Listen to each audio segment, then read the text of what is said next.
I'm tired.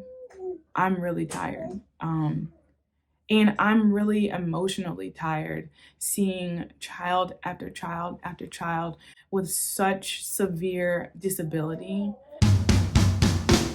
When I started this journey of becoming a speech pathologist, I was so excited and just totally sold on this idea that we were like the gatekeepers between people who couldn't communicate and their loved ones, that we would be the people that would be teaching kids how to say I love you to their mothers for the first time, and helping people who just had a stroke communicate with their wives and their husbands for the first time. And I feel like there is definitely that aspect of the job that happens, and I love it. But there's this whole other side that is insidious and horrible, and it really makes even the best and well intentioned therapists reconsider doing what they do.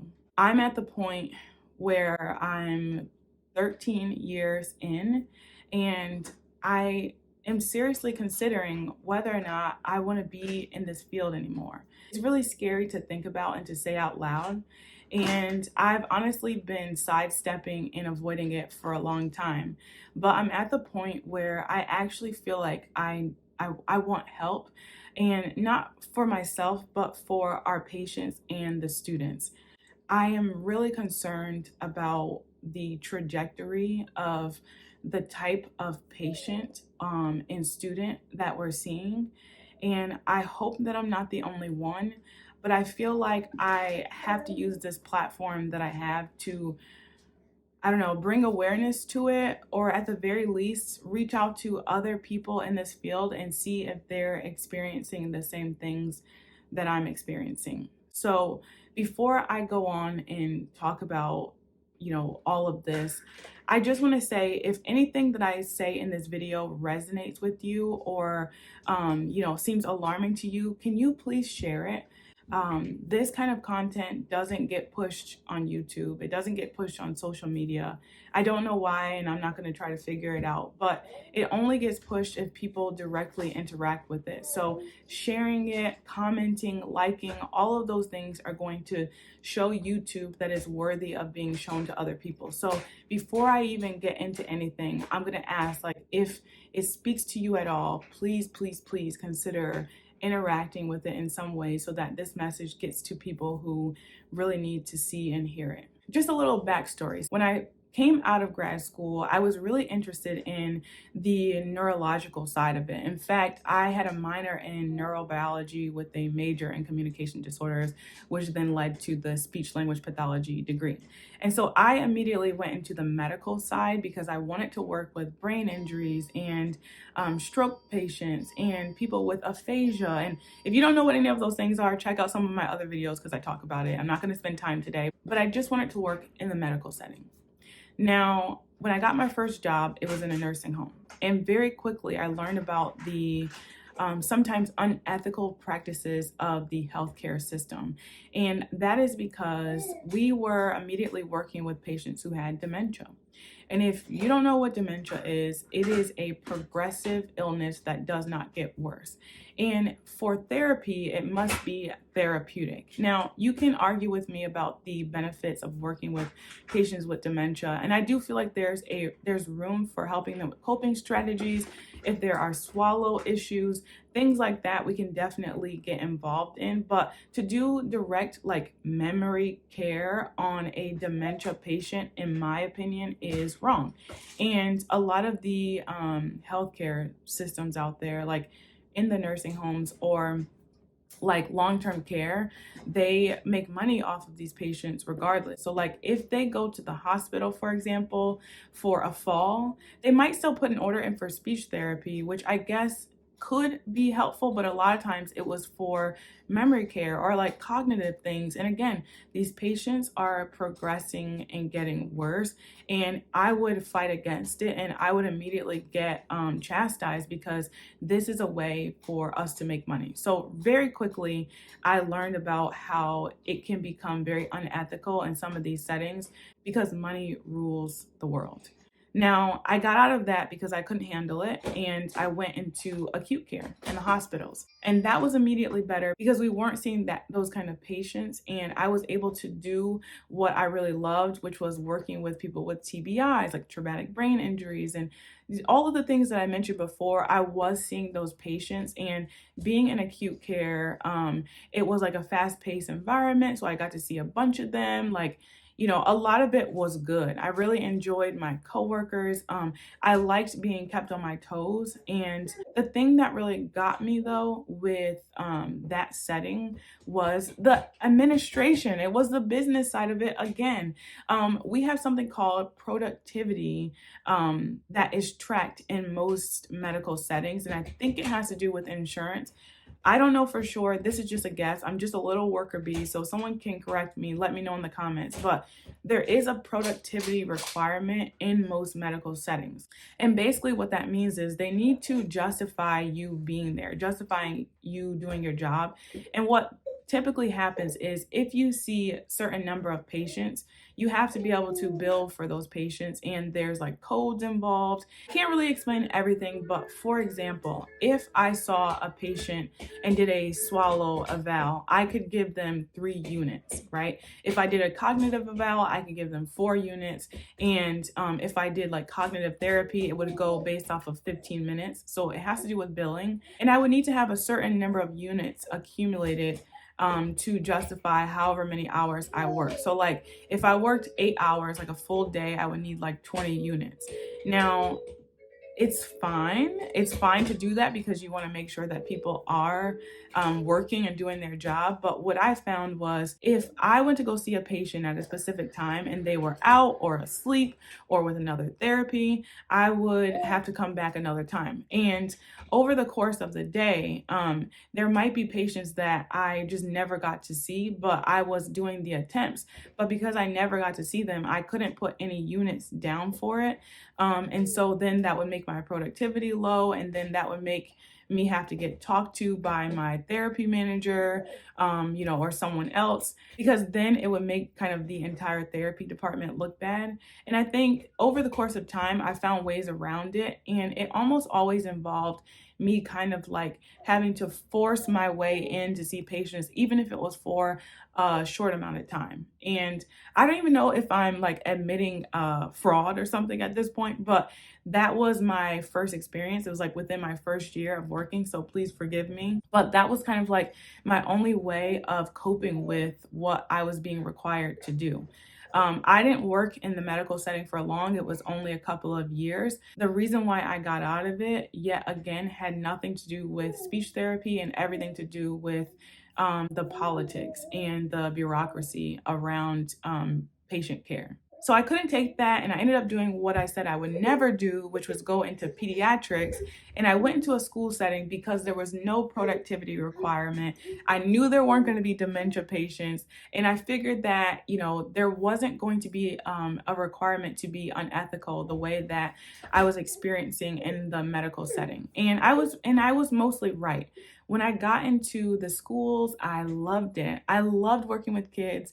I loved being, in the group setting, like working with groups of kids. I felt like kids were really motivated and like they actually made progress. I love the collaboration aspect of working with teachers and other therapies like occupational therapy, special ed teachers, obviously working with the parents.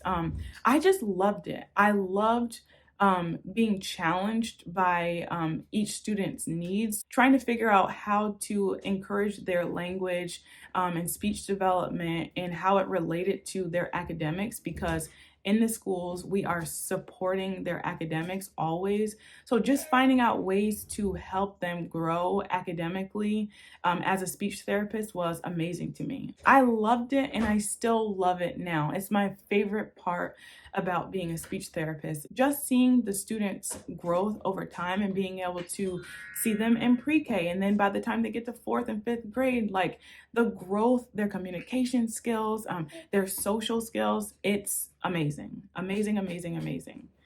But, and the big but, in the last few years, I am seeing a different child. And this is the part where I need help. I need to know if it's only me who is feeling like the caliber of child is very different. These children are sicker. I don't usually call a language disorder sick, but what I mean by that is that these language disorders are coming with many comorbidities. I feel like every other child that I see has a diagnosis of autism, ADHD. I've seen so many kids with Down syndrome, other genetic disorders as well. The severity of disorders that I'm seeing in the schools is something that I've never witnessed before in all of the years that I've had as a speech therapist. And right now, I work in the preschool setting. I do all of the evaluations for children who are transitioning from a birth to three, like early intervention program into the schools. So they're typically between 2 and 5 years old. And we have never evaluated more kids than we have this year. And the year is not over. We are in April. We have never evaluated more children. And I am wondering why. I think that the level and severity of child is leading many speech therapists to complete burnout. The caseloads weren't manageable before, but they're super unmanageable now because every kid that walks through the door could benefit from speech therapy. I mean, in the referrals, I celebrate when they don't have a communication concern. If a parent comes in and they say, "No, I'm not worried about speech," I'm like, "What? You're not worried about speech? Everyone is worried about speech." The severity of child is not just the comorbidities, but it's also, what their communication styles are. I'm seeing a lot of completely nonverbal children. And,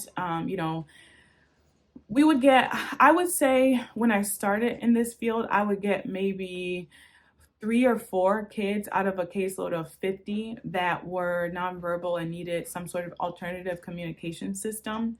And now I'm seeing so many more kids. I mean, maybe half the caseload, maybe more, is needing some sort of alternative communication device.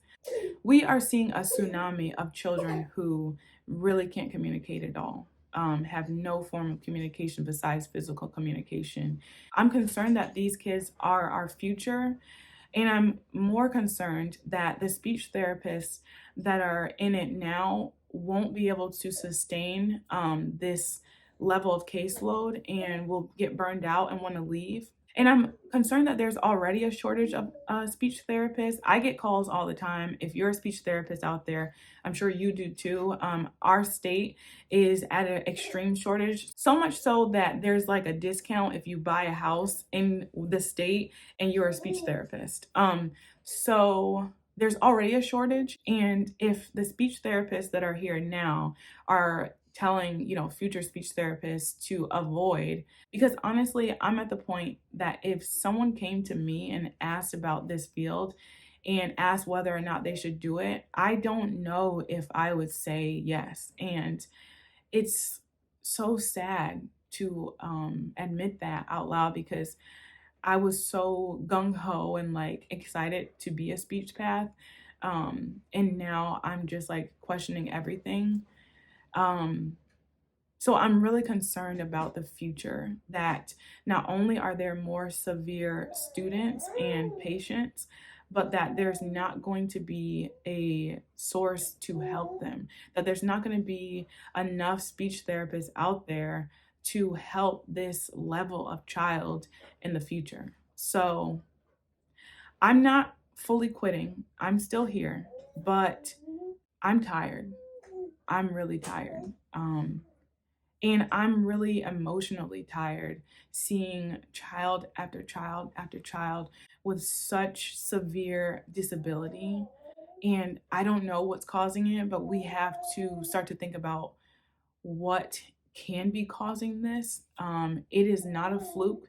There is no way that we would see a 300% increase in language disorders and developmental disorders overall at my school specifically, but I'm sure it's nationwide. I just don't have the numbers. And so this is where you guys come in. So if you see this video, Please let me know if you are seeing the same things that I'm seeing. If there are ways that you are remediating this or your organization is remediating this, I question whether or not this is something we need to bring to our national organization and talk about. I don't want to give up. I don't want to give up on our kids. They are our future. They are so important to me, and I know they're important to all of you.